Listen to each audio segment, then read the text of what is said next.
In this short video, I'd like to talk about Waken of the Heart ceremony.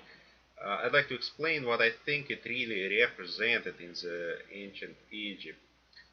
Before we talk about that, let me explain a couple of other things. I would like to explain who I think the king really was, who was Anubis, why Anubis always appears when king dies, and after we discuss this question, we'll be ready to discuss the Waking of the Heart ceremony.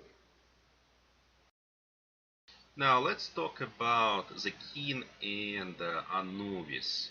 King, in my opinion, is a light created by the pyramid, and I think I explain in details why I think this way in this video.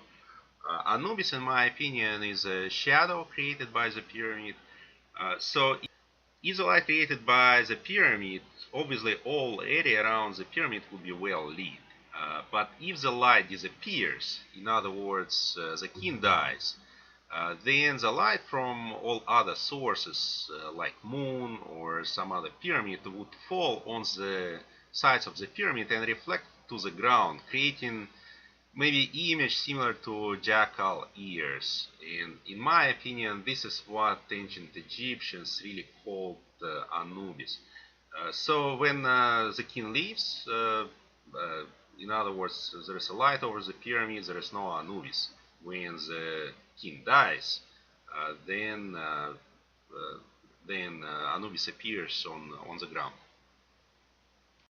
Now let's talk about the Waken of the Heart ceremony. So here we have a king, and king is dressed up in white, and kind of for me makes sense because he is really the light. Then we have Anubis. Waking of the Heart happens here, and if the heart of the king is balanced with mud feather, the king is allowed to proceed further to join Osiris. So what I think is happening here, heart here does not really represent the actual, like a human heart.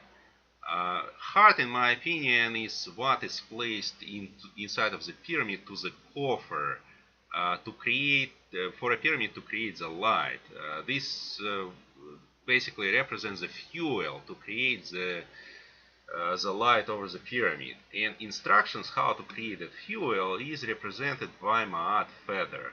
And people needed to follow those instructions very accurately. And this is represented by the balancing of the Ma'at feather with a heart. So if ancient Egyptians followed instructions correctly, they would put that fuel in the coffer, the light would appear over the pyramid, which means king would be alive again, and the king would join Osiris in the sky. And as I explained in my other video, Osiris is really just a green light created by the Great Pyramid of Giza.